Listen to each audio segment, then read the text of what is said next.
എടാ ഷാജി, അവിടെ അങ്ങാടിയിൽ പുതിയ ഡോക്ടർ പരിശോധന തുടങ്ങിയല്ലോ. അവിടെ പുറത്തൊരു ബോർഡ് എഴുതി വെച്ചു, ഫീസ് 50 രൂപ. രോഗം മാറിയില്ലെങ്കിൽ 500 രൂപ തിരികെ തരുമോ? അത് കൊള്ളാലോ. നമുക്ക് പോയി കാണിച്ചിട്ട് രോഗം മാറിയില്ലെന്ന് പറയുമ്പോൾ കാശ് കെട്ടാലോ. എന്നാ പിന്നെ ആദ്യം ഞാൻ പോവാം. കേട് മാറിയില്ലെന്ന് പറഞ്ഞ് ഒരു 500 രൂപ ഞാൻ അടിച്ചു. അങ്ങോട്ട് കയറിപ്പോര്. എന്താ അസുഖം? ഡോക്ടർ, എനിക്ക് രുചി അറിയാൻ കഴിയുന്നില്ല. ഇത് വളരെ സിമ്പിളാണ്. സിസ്റ്റർ, ആ 20 നമ്പർ പെട്ടിയിലെ മരുന്നിനകത്ത് കൊടുക്ക്.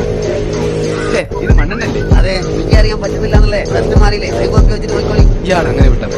നാളെ ഒന്നുകൂടി ഡോക്ടർ, എന്റെ ഓർമ്മശക്തി നഷ്ടപ്പെട്ടു. ഇപ്പൊ ഒന്നും ഓർമ്മയില്ല. അതിനുള്ള മരുന്ന് ഇവിടെ ഉണ്ട്. സിസ്റ്റർ, ആ 20 നമ്പർ പെട്ടിയിലെ മരുന്നിനകത്ത് കൊടുക്ക്. അത് മണ്ണെണ്ണല്ലേ? അതല്ലേ ഇന്നലെ എനിക്ക് വന്നപ്പോ തന്നത്? അപ്പൊ അത് ഓർമ്മയുണ്ട്. എന്നാ പിന്നെ ഓർമ്മശക്തി തിരിച്ചു കിട്ടി. ഇത് അതിന് പോയിക്കോളി.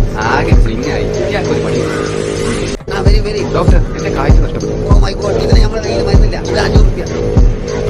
ഇത് 50 രൂപ. ഓ